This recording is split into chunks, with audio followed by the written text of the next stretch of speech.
Hello दोस्तों, welcome to my channel quick break Bansi में आप सभी का स्वागत है। दोस्तों, लंबे अंतराल के बाद मैं अपने यूट्यूब चैनल पर फिर से सक्रिय हो रहा हूं। कुछ व्यक्तिगत कारणों की वजह से मैं अपने यूट्यूब चैनल पर वीडियो अपलोड नहीं कर पा रहा था, जिसका मुझे खेद है। और आज मैं आपके समक्ष क्लास 12 पॉलिटिकल साइंस समकालीन विश्व की राजनीति अंतर्राष्ट्रीय संगठन क्लास 12 का चैप्टर लेके आया हूँ। और इसमें मैं आपको पढ़ाऊँगा अंतर्राष्ट्रीय संगठन कैसे बना, हमें अंतर्राष्ट्रीय संगठन की ज़रूरतें क्या थी। अंतर्राष्ट्रीय संगठन से पहले एक संगठन बना था, जिसका नाम मैं आपको बता देता हूँ।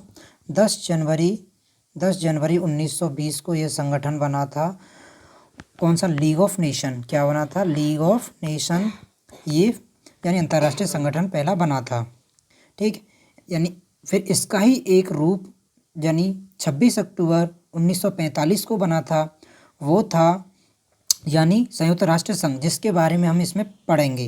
मगर हम लीग ऑफ नेशन के बारे में भी थोड़ा जानेंगे कि लीग ऑफ नेशन क्यों फेल हुआ और लीग ऑफ नेशन की जगह पर ही, स्थान पर ही हमने संयुक्त राष्ट्र संघ क्यों बनाया, उसकी क्या ज़रूरतें थीं, उस सभी के बारे में हम पढ़ेंगे।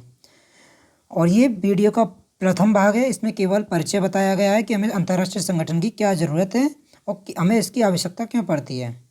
ठीक है, यानी ये हमें एक तरीका का तो वेस है। इसमें ज़्यादा जानकारी बस इसके ऊपर है कि अंतर्राष्ट्रीय संगठन हमें ज़रूरतें क्यों होती है और उसका परिचय। बस अन्य बातें जो महत्वपूर्ण है वो भाग 2 में भी आएंगी। ठीक, चलिए। इस अध्याय में हम सोवियत संघ के बिखरने के बाद अंतर्राष्ट्रीय संगठनों की भूमिका के बारे में पढ़ेंगे। यानी हम इस अध्याय में जब सोवियत संघ का विघटन हुआ, ठीक है, सोवियत संघ का जब विघटन हुआ तो उसके बाद विश्व में केवल एक ही महाशक्ति बची थी, वो थी अमेरिका। तो अमेरिका ने अपना वर्चस्व दिखाने के लिए, यानी हमने अभी यानी अगला चैप्टर जो हमारा अमेरिका का वर्चस्व पढ़ा था, तो उसमें हमने देखा कि अमेरिका ने अपना तानाशाह या अपना रुद्र रूप या अपना मानो अपना पूरा बल, शक्ति बल पूरी तरह पूरे विश्व में फैला दिया था। और उसने बोल दिया था कि मुझसे बड़ा इस दुनिया में कोई नहीं है और ना मेरे सामने कोई टिक सकता है। तो उसको रोकने के लिए, उसकी चुनौतियों को रोकने के लिए, क्योंकि छोटे देश तो उसके सामने कुछ नहीं थे और छोटे देशों को उसने बहुत कुचला। तुमने जापान का संकट देखा, यानी जापान पर उसने परमाणु बम 2 छोड़ दिए। वहाँ पर आज भी लोग उस यानी परमाणु बम के कारण आज भी उसका अभाव यानी उसकी जो दुष्परिणाम थे आज भी झेल रहे हैं। तो उससे रोकने के लिए एक संगठन जरूरी था, मगर लीग ऑफ नेशन जो था वो उसको नहीं रोक पाया। ठीक है, इसके बारे में इसमें चर्चा करेंगे। ठीक है, और हम देखेंगे कि एक उभरते हुए विश्व की नई चुनौती का सामना करने के लिए अंतर्राष्ट्रीय संगठनों के पुनर्निर्माण की बात हो रही थी। यानी जो पूरे विश्व के सामने जो चुनौतियां उभर रही थी, सबसे पहली चुनौती जो थी वो अमेरिका को रोकने की थी कि अमेरिका अपना वर्चस्व हर जगह फैलाता जा रहा था। ठीक है, ये सबसे पहली चुनौती थी। इसीलिए अंतर्राष्ट्रीय संगठनों में पुनर्निर्माण की जरूरत थी, उनका बदलाव करना जरूरी था, उनमें बदलाव बहुत जरूरी हो गया था। इन्हीं चुनौतियों में तो एक थी अमेरिका की शक्ति का बढ़ना, क्योंकि सोवियत संघ खत्म हो गया तो वो अब उस एक तरह से फ्री हो गया, उसको अब किसी से टेंशन नहीं है, वो हर किसी को कहीं भी कभी भी मार सकता है। तो इसीलिए उसकी शक्ति बहुत ज़्यादा बढ़ गई थी जैसे ही सोवियत संघ का विघटन हो गया, जन खत्म हो गया। ठीक, उसके बाद क्या हुआ कि सुधार की प्रक्रिया, ठीक है, सुधार की प्रक्रियाओं में और उनकी कठिनाइयों की एक मिसाल संयुक्त राष्ट्र संघ की सुरक्षा परिषद पर होने वाले बदलाव है। यानी एक और जो महत्वपूर्ण जो सवाल था वो था उसकी संयुक्त राष्ट्र यानी सुरक्षा परिषद का एक शाखा, यानी उसमें स्थायी सदस्य किसको बनाया जाए, किसको शक्ति दी जाए, उस पर भी बहुत बड़ी चुनौती थी। क्योंकि उस समय पर हमारे भारत को भी मौका मिला था कि स्थायी सदस्य बनने का, मगर नेहरू जी ने उसको ठुकरा दिया। उसके बारे में मैं थोड़ी जानकारी आपको दूंगा। ठीक, यानी एक तो सुरक्षा परिषद की हो गई, सुरक्षा परिषद की, ठीक, यानी उसमें बदलाव होना जरूरी था। और संयुक्त राष्ट्र संघ में भारत का जुड़ाव और सुरक्षा परिषद में सुधारों को लेकर उसका विशेष दृष्टिकोण अपने आप में जानकारी का एक अहम विषय है। यानी एक ये अहम विषय है कि सुरक्षा परिषद के ऊपर एक क्वेश्चन हर बार आ ही जाता है। पहले भी यानी जब मैंने पेपर दिए 2022 में, तो जब पेपर में आया था ये क्वेश्चन कि सुरक्षा परिषद, संयुक्त राष्ट्र संघ सुरक्षा परिषद में भारत को क्यों नहीं शामिल किया जा रहा, तो उसमें भारत शामिल हो सकता है या नहीं, उनके मानदंडों को पूरा कीजिए, ये क्वेश्चन आ सकता है। ठीक है, इस अध्याय का अंत इस सवाल से किया गया है कि क्या संयुक्त राष्ट्र संघ ऐसे विश्व में कोई भूमिका निभा सकता है यानी इस अध्याय में हम जानेंगे क्या संयुक्त राष्ट्र संघ ऐसी भूमिका विश्व में निभा सकता है जिसमें किसी एक महाशक्ति का दबदबा हो। यानी पूरे विश्व में महाशक्ति का दबदबा किसका चल रहा था? अमेरिका का था। क्या एक संयुक्त राष्ट्र संघ बनकर वो एक महाशक्ति के रूप में अपना दबदबा कायम कर सकता है, अमेरिका को भी अपने अंडर में रखकर? इसका यानी सबसे महत्वपूर्ण सवाल इस अध्याय का यही है। ठीक है, इस अध्याय में महत्वपूर्ण भूमिका निभाने वाले कुछ अंतर्राष्ट्रीय संगठनों की हमने चर्चा की गई है, चर्चा हम इसमें करेंगे। अब इससे पहले हम इसमें देख लेते हैं ये संयुक्त राष्ट्र संघ का ये प्रतीक चिन्ह है। ठीक है, ये इसमें दुनिया का नक्शा बना हुआ है, ये आप ये देख रहे होंगे, ये दुनिया का नक्शा है, ये वाला। ठीक है, ये दुनिया का नक्शा, और ये वाली जो है ये जैतून की उसकी पत्ती हैं, जैतून की पत्ती, ये विश्व शांति का प्रतीक है। ये भी आपको एक नंबर में पूछा जा सकता है कि संयुक्त राष्ट्र संघ की जो जैतून की पत्ती हैं वो किसका प्रतीक हैं? तो ये शांति का प्रतीक हैं। ठीक, इसके आगे हम इसमें पढ़ते हैं कि हमें अंतर्राष्ट्रीय संगठन क्यों चाहिए, यानी हमें अंतर्राष्ट्रीय संगठन की क्या ज़रूरत है, तो इसके बारे में हम इसमें पढ़ रहे हैं।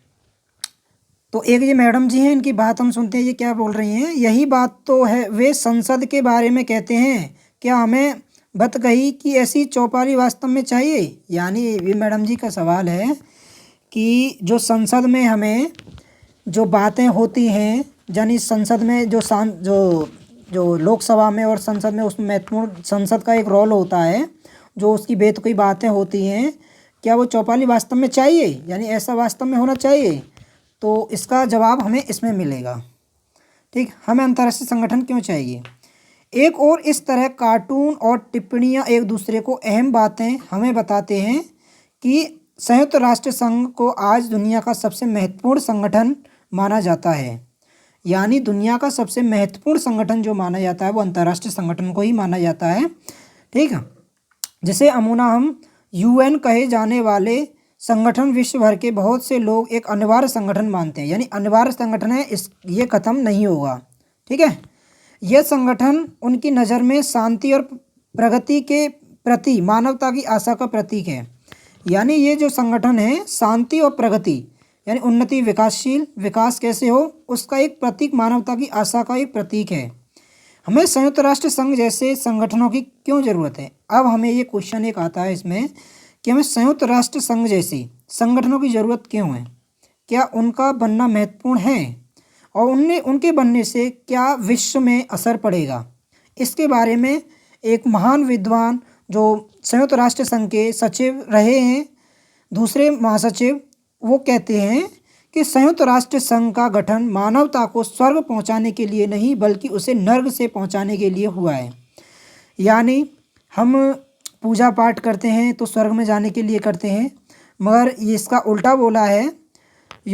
डैग जो यहाँ पर महासचिव हैं वो कहते हैं कि जो संयुक्त राष्ट्र संघ है वो मानवता को स्वर्ग नहीं, यानी उसको स्वर्ग नर्क से निकालने का, यानी मतलब ये है यहाँ पर कि नर्क मतलब यहाँ पर जो अशांति हो रही थी उसके पास, यानी देशों के साथ, जो छोटे देश थे उनके साथ हर कोई मार रहा है उसे, हर कोई अत्याचार कर रहा है, आकर अपना रोप दिखा रहा है, उसकी अंतर्राष्ट्रीय शक्तियों को छीन कर रहा है, उस पर यानी मन चाहे जो भी आरोप लगा रहा है, जो भी चाहे उनके साथ अत्याचार कर रहा है, उस नर्क से निकालने के लिए ये एक महत्वपूर्ण रास्ता है, एक छत्र छाया है।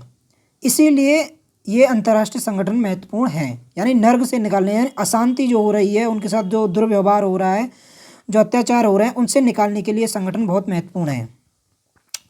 ठीक, अब यानी इसी पर जो चर्चिल कहते हैं कि बत कही कि चौपाल ठीक कहे आपने। यानी संयुक्त राष्ट्र संघ में खूब बैठकें होती हैं, जो आम सभा हो या संयुक्त राष्ट्र परिषद हो, सब में बैठकें होती हैं। ठीक है, धनाधन भाषण होते हैं, वो अपनी बातें रखता है, वो दूसरा देश अपनी बातें रखता है। खासकर आम सभा के वार्षिक सत्र में, यानी सबसे ज़्यादा जो सत्र जो होते हैं वो आम सभा के होते हैं। ठीक है, जिसमें सभी देशों को एक सीट यानी आवंटित है। लेकिन जैसा कि चर्चिल कहते थे, लेकिन चर्चिल साहब कहते हैं, जो वहाँ के राष्ट्रपति हो चुके हैं अमेरिका के, वो कहते हैं कि हथियार लड़ाने से बढ़िया जवान की लड़ाई की जाए। यानी अगर हम हथियार से लड़ाई करेंगे तो हमारे पैसे भी ख़त्म होंगे, लोगों की जानें भी जाएंगी, समय भी खराब होगा। तो इसका हम यानी इसको छोड़कर हम बातें से हम चर्चा कर सकते हैं कि बातों से उस समस्या को हल किया जा सकता है जो समस्या हम लड़कर समस्या का समाधान करते हैं। क्या यह बात बेहतर नहीं है कि एक ऐसी भी जगह हो जहां दुनिया के सारे देश इकट्ठा हों? यानी एक ऐसी भी जगह होनी चाहिए कि जब पूरे विश्व जो 193 देश हैं वो सभी देश मिलकर एक जगह पर एकत्रित होकर अपनी बातें रखें, ठीक है, अपनी बातों को एक दूसरे को समझाएं, दूसरे का सिर खाएं, उसको अपनी बातों को मनवाएं या कहीं अपनी समस्या का समाधान करने के लिए रास्ता यानी पाएं। ये सभी एक जगह एक ऐसा छत्र छाया जरूर होनी चाहिए, चर्चिल कहते हैं, ठीक है। चर्चिल कहते हैं। शशि थरूर संयुक्त राष्ट्र संघ में सार्वजनिक सूचना और संचार के पूर्व अवर सचिव, यानी चर्चिल की बात इन्होंने यहाँ पर पुट की है। ये दो महत्वपूर्ण उदाहरण जो हैं, जो अभी हमने दो महत्वपूर्ण उदाहरण पढ़े, ठीक है, एक डैग हैमरशोल्ड का और एक अवर सचिव का, यानी जो चर्चिल ने बोला उन्होंने उनको कोट किया है।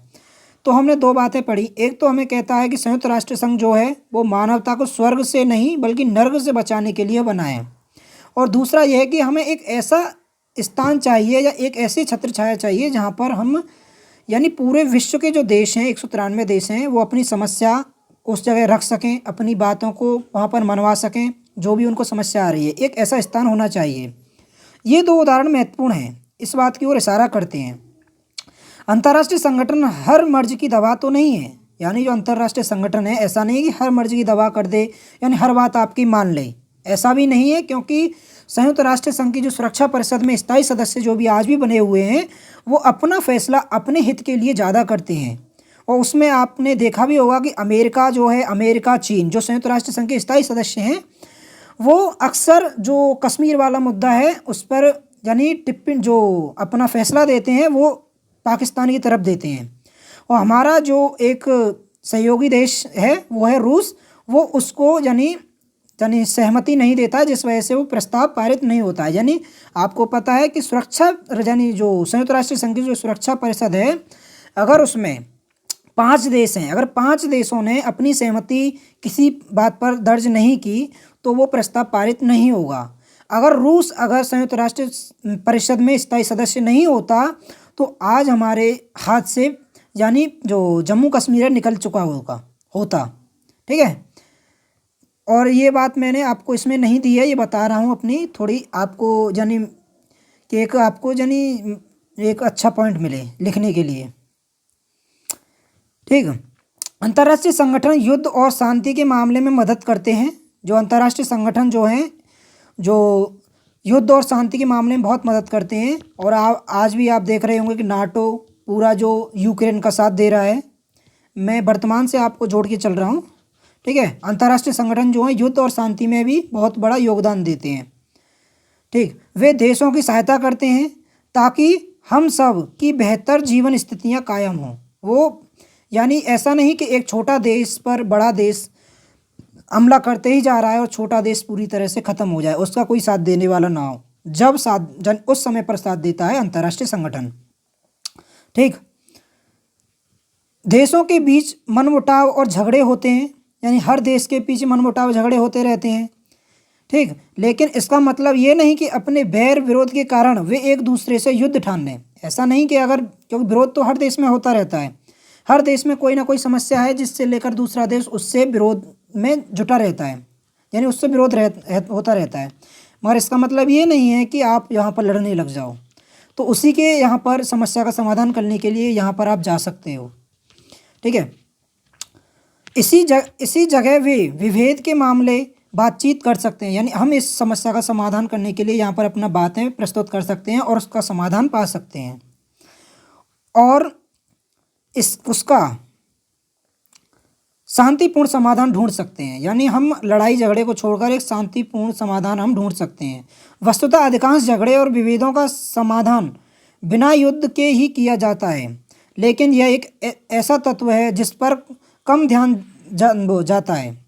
मगर ऐसा हर देश नहीं चाहता कि बातचीत से हो जाए, क्योंकि वो अपनी पावर दिखाना चाहता है, चाहे रूस हो या चीन हो या अमेरिका हो। वो जब चाहते हैं जब हर किसी पर हमला कर देते हैं, ठीक। तो ऐसा नहीं है कि हर जो बात है वो पहलू जो है कि वो अंतर्राष्ट्रीय संगठन पर वहाँ पर उस समस्या का समाधान हो जाए। इस संदर्भ में अंतर्राष्ट्रीय संगठनों की भूमिका महत्वपूर्ण हो जाती है। अंतर्राष्ट्रीय संगठन कोई शक्तिशाली राज्य नहीं होता जिनकी अपने सदस्यों का धौंस चलती हो।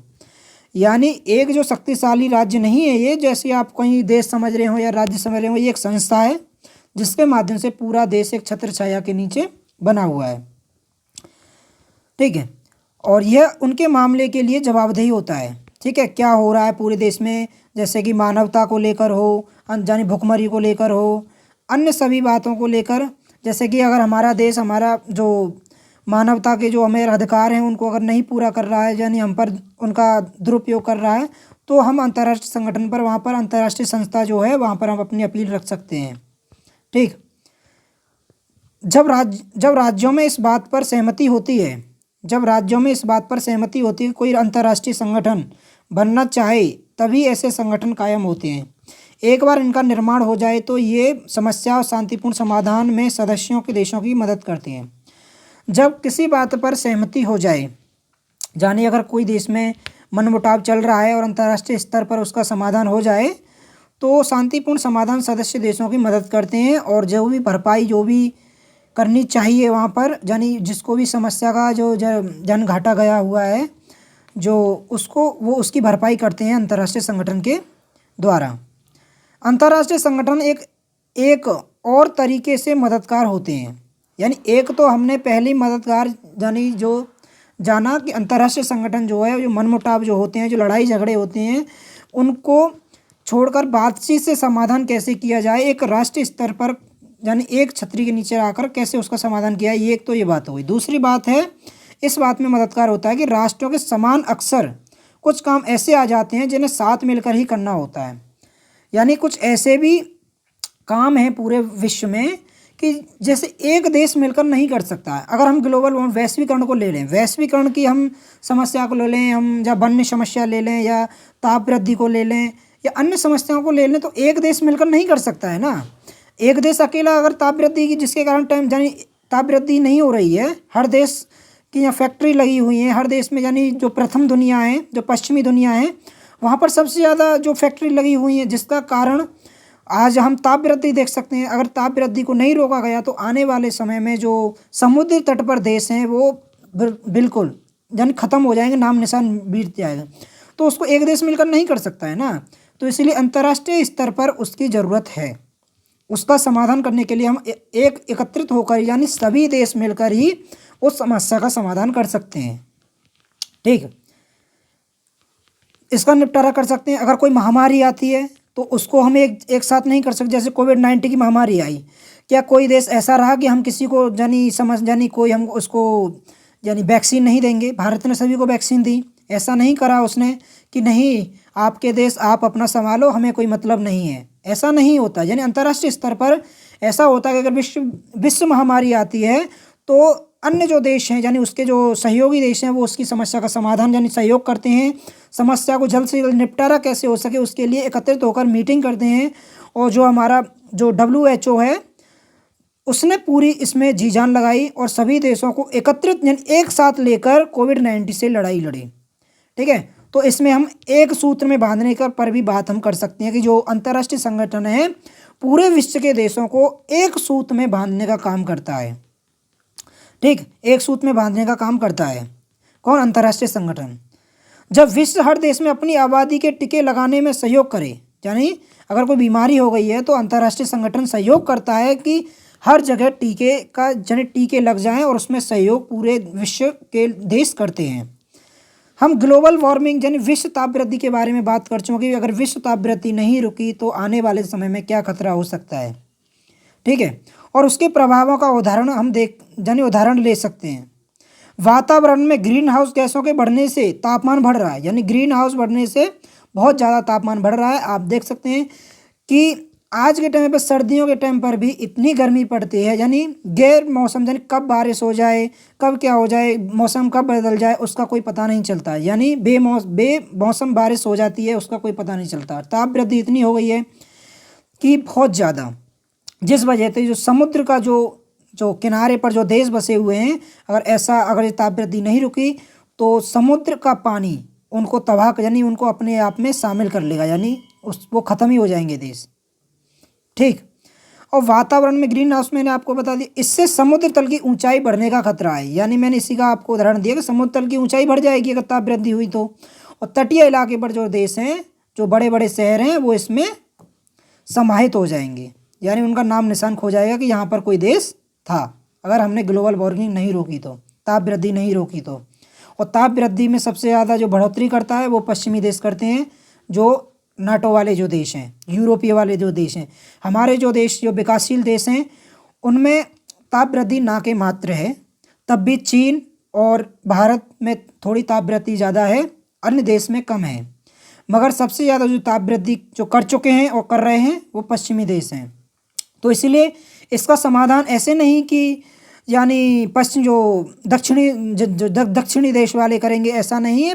पश्चिमी देश वालों की भी भूमिका बनती है और दक्षिणी देश वालों की भूमिका मिलती है, दोनों मिलकर इस समस्या का समाधान कर सकें। ठीक।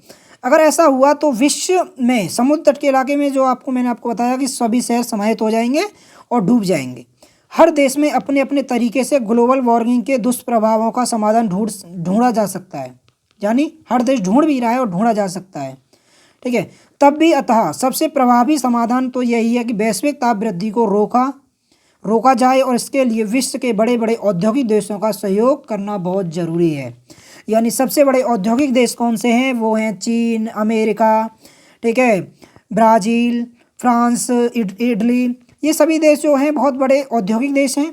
इनको अपनी फैक्ट्री का जो पॉल्यूशन है, प्रदूषण है, उसको कम करना होगा।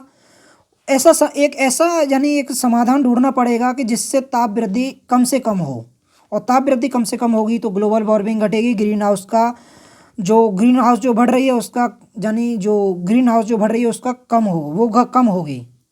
ठीक है। दुर्भाग्य से सहयोग की ज़रूरत को पहचानना और सचमुच में सहयोग करना दो अलग अलग बातें हैं। मगर ये भी है कि हर देश ये नहीं चाहता कि ये समस्या जो हो रही है वो हमारी वजह से हो रही हैं। बस ये एक सहयोग करने का एक बातें हैं, अलग अलग बातें हैं कि जिससे हम सहयोग कर एक देश को, एक जो भी अंतर्राष्ट्रीय संगठन पर जो देश हैं 193 देश हैं, इन सभी को एक छत्र छाया में लाकर जो भी समस्या हैं, ग्लोबल वार्मिंग की हो, महामारी हो, शांति स्थापित करनी हो, युद्धों को रोकना हो, और एक सूत में बांधना हो, मित्रता कायम करनी हो, ये सभी में महत्वपूर्ण भूमिका निभाता है अंतर्राष्ट्रीय संगठन, क्योंकि वहाँ पर एक छोटे से देश को भी बोलने का मौका मिलता है, और एक छोटा सा देश को मौका मिलने के लिए वो जो मंच है वो बहुत महत्वपूर्ण भूमिका निभा रहा है। ठीक है। अब आगे बढ़ते हैं। देश के सहयोग करने की ज़रूरत को पहचान सकते हैं। अगर ये भी रहता है कि अंतर्राष्ट्रीय संगठन ये भी कहता है कि जो देश बहुत पिछड़े हुए देश हैं, जो अपना जो विकासशील जो देश हैं और विकासशील देश से भी जो बहुत नीचे देश हैं, उनका सहयोग भी बहुत ज़रूरी है। ठीक है। लेकिन सहयोग का सबसे बेहतर तरीका क्या हो, इस पर हमेशा उनके बीच सहमति नहीं हो सकती। सहयोग में आने वाली लागत का भार कौन कितना उठाए, सहयोग में होने वाले लाभ का आपसी बंटवारा नियोजित ढंग से कैसे हो, मोल तोल के बाद जो तय हो उससे कोई मुकरे नहीं, और आपस समझौते के बाद जो बातें तय हुई है उससे कोई भी दगा ना करे, इस बिंदुओं पर हमेशा सहमति असहमति बनी रहती है। मतलब इसमें क्या कहा है कि अगर कोई देश बहुत ज़्यादा बिछड़ा हुआ है और वह अंतर्राष्ट्रीय संगठन पर अपनी समस्या लेके गया, तो वहाँ पर हर देश में सहमति नहीं बन पाती है, कि कोई देश नहीं चाहता, यानी कोई देश में नहीं बन पाती है कि भाई मैं इतने पैसे दूंगा या मैं इसकी इतनी मदद करूंगा, क्योंकि निश्चित तो नहीं होता है ना कि कौन देश कितना सहयोग कर रहा है। क्योंकि सबसे ज़्यादा जो अर्थव्यवस्था में जो अंतर्राष्ट्रीय संगठन की जो अंतर्राष्ट्रीय कोष है उसमें सबसे ज़्यादा जो पैसे देता है वो अमेरिका देता है, और उसके बाद और भी आते हैं, फ्रांस आता है, वो आता है, और भारत इसमें छठे सातवें नंबर पर आता है। ठीक है। भारत भी बहुत पैसे देता है, मदद करता है, और भारत तो सबसे आगे इस समय पर रहा है। कहीं पर भी आपदा आती है, कहीं पर भी सहयोग की ज़रूरत होती है, भारत सबसे पहले वहाँ पर तत्पर रहता है। ठीक। तो इसलिए बहुत देशों में आपसी में समंजस नहीं बैठ पाता है कि हम इतने पैसे देंगे, हम इसका इतना सहयोग करेंगे। ठीक है। इसमें ये बातें हैं। और एक अंतर्राष्ट्रीय संगठन सहयोग करने के उपाय और सूचनाएं जुटाने के मदद कर सकता है। जो भी इनमें बहस हो रही है, जो भी इनमें सामंजस्य नहीं बैठ पाता है, फिर यहाँ पर एक प्रस्ताव पारित होकर बताया जाता है कि इस देश को इतना पैसा इसमें सहयोग करना है, और वो इतना अगर पैसा सहयोग करता है तो उसकी छवि और ज़्यादा बढ़ती है अंतर्राष्ट्रीय संगठन पर, यानी अंतर्राष्ट्रीय दृश्य में। ठीक है, आज हम देख सकते हैं भारत की जो अंतर्राष्ट्रीय अगर स्थिति देखें तो भारत बहुत ज़्यादा जाना पहचाना लग गया है। पहले जो उस समय पर हमने देखा जाए तो जब भारत में जो अंतर्राष्ट्रीय संगठन जब बना था, जब भारत 1945 में ही जुड़ गया था, तो इस समय पर हमारे भारत की ऐसी स्थिति नहीं थी कि आज है जो वर्तमान में। ठीक, तो उस समय पर भारत को इतना पूछा भी नहीं जाता था, मगर आज हर बात में भारत को पूछा जाता है। ठीक है, सूचना जुटाने में मदद कर सकता है। ऐसे संगठन नियम और नौकरशाही की रूपरेखा दे सकता है ताकि सदस्यों को ये विश्वास हो कि आने वाली लागत सबकी समुचित साझेदारी होगी। यानी अब अंतर्राष्ट्रीय संगठन एक ऐसी नौकरशाही या एक खाका तैयार कर देता है कि आने वाले में जब किसी को ज़रूरत होगी तो वह देश इतना तैयार, यानी वह देश इतना भागीदारी देगा और वह देश इतना भागीदारी देगा। ठीक है, और जिससे सभी को न्यायोचित यानी सबसे न्याय के तरीके से बंटवारा हो सके कि किस देश पर कितना भार डाला जाए। ठीक है, और समझौते के नियम और शर्तों का पालन करेगा, यानी जो भी शर्तें और जो भी शर्तें रखी गई हैं और समझौते किए गए हैं उन सभी का पालन वो देश, हर देश करेगा जो भी अंतर्राष्ट्रीय संगठन में शामिल है। शीत युद्ध के अंत के बाद और संयुक्त राष्ट्र संघ की थोड़ी अलग भूमिका निभा सकता है। हम ऐसा अनुमान कर सकते हैं कि अमेरिका और उसके खेमे के देश विजेता बनकर उभरे। ठीक है, विजेता बनकर उभरे थे क्योंकि जब अंतर्राष्ट्रीय संगठन से पहले जब लीग ऑफ नेशन था, जो प्रथम विश्व युद्ध था, उसमें अमेरिका का गुट जीता था। ऐसे में बहुत से लोगों को, सरकारों को इससे बातचीत की चिंता सता रही थी कि अमेरिका की अगुवाई में पश्चिमी देशों को इतना ताकतवर हो जाएंगे कि उनकी इच्छा आकांक्षाओं पर लगाम लगाना असंभव हो जाएगा। क्योंकि सबसे ज़्यादा 3 देश यूरोपीय देश आते हैं और 2 देश हैं यानी एशिया के हैं। एक देश है कौन सा, यानी चीन, और एक है रूस, यानी 2 देश ही हैं, और 3 देश जो हैं वो पश्चिम के हैं। तो ऐसा अनुमान लगाया जा रहा था कि भाई पश्चिमी देशों का ज़्यादा प्रभाव अंतर्राष्ट्रीय संगठन पर रहेगा, क्योंकि वहाँ पर 3 सीटें महत्वपूर्ण भूमिका निभाती हैं जो सुरक्षा परिषद में। ठीक है, क्या संयुक्त राष्ट्र संघ अमेरिका के साथ संवाद और चर्चा के में मददगार हो सकता है, क्योंकि वो तो उसकी तो भाई ताकत बहुत ज़्यादा है ही है। वो क्यों चाहेगा कि मेरी ताकत कम हो, तो इसका भी डर था लोगों को। क्या ये संगठन अमेरिका सरकार की ताकत पर अंकुश लगा सकता है? बहुत सी बातें हैं कि जो अंतर्राष्ट्रीय संगठन जो बन रहा है, जो संयुक्त राष्ट्र संघ बन रहा है, कि अमेरिका को उसकी शक्ति से यानी वंचित तो नहीं कर पाएगा, क्योंकि इतना उसकी शक्तिशाली बहुत मजबूत थी कि उसकी जो युद्ध क्षमता थी, उसकी जो शक्ति थी, उस पर अंकुश लगा सकता है। ऐसा भी नहीं कर पाया था संयुक्त राष्ट्र संगठन, क्योंकि 3 जो देश थे, जो सुरक्षा परिषद जो होती है वो बहुत बड़ी महत्वपूर्ण भूमिका निभाती है। क्योंकि कोई भी कानून पारित करना होगा तो वहाँ पर उसके 3 पहले से ही सदस्य कायम हैं, तो वो अपनी बात को अपने आप मनवा लेता है। तो इसीलिए वो अपने को बहुत ज़्यादा अभी भी पावर में है अमेरिका, उसको अभी तक नहीं कोई गिरा पाया है। और मैं बात करता हूँ, मैंने आपको बताया था कि भारत को जो संयुक्त राष्ट्र परिषद की सीट क्यों, यानी सुरक्षा परिषद की सीट मिल रही थी, मगर नेहरू जी ने उसको उस समय पर ठुकरा दिया था। क्यों ठुकरा दिया था? क्योंकि जब हमारे नेहरू जी ने एक नारा दिया था कि चीनी चीनी चीनी भाई भाई, तो अमेरिका को भारत को लगा कि हमको ऐसा नहीं करना चाहिए कि चीन भी अच्छा है, हमारा मित्र है और हमारा सहयोगी करेगा आने वाले समय में भी, तो हम अपनी जो सीट हमको जो मिल रही है हम यानी चीन को दे देते हैं। तो उस समय पर नेहरू जी की सबसे बड़ी जो गलती आज तक हम झेल रहे हैं वो ये गलती थी कि चीन को अपनी जो सुरक्षा परिषद की सीट थी वो आज दे दी, और आज हम उस सीट के लिए बहुत समय से संघर्ष कर रहे हैं, मगर वो सीट आज तक मिल नहीं पा रही। क्यों नहीं मिल पा रही? क्योंकि 5 देश नहीं चाहते, खास करके चीन नहीं चाहता, अमेरिका नहीं चाहता कि सुरक्षा परिषद की सीट भारत को मिले। अगर भारत को सुरक्षा परिषद की सीट मिल गई तो जम्मू कश्मीर वाला मुद्दा हो या अन्य कोई मुद्दा हो तो भारत की पहुंच बहुत ज़्यादा ऊंची हो जाएगी। तो इसीलिए चीन को तो बहुत ज़्यादा डर है और वो नहीं चाहता कि एशिया में उसकी छवि जो बनी हुई है उससे ऊपर कोई जाए, क्योंकि चीन का मानना है कि एशिया का सबसे बड़ा जो शक्तिशाली अर्थव्यवस्था में किसी में भी लो तो वो चीन ही होना चाहिए, भारत उसकी बराबरी नहीं करना चाहिए। इसीलिए चीन हर बार इस प्रस्ताव में अपनी सहभागिता नहीं देता है और भारत कभी भी यानी संयुक्त राष्ट्र संघ का स्थायी सदस्य नहीं बन सकता जब तक चीन सहयोग नहीं करेगा, और ऐसा नहीं लग रहा कि चीन कभी सहयोग करे। तो और बातों पर हम आगे चर्चा करेंगे, संयुक्त राष्ट्र संघ का विकास कैसे हुआ, अगली वीडियो में मिलते हैं अगले भाग में। जब तक जय हिंद, जय भारत।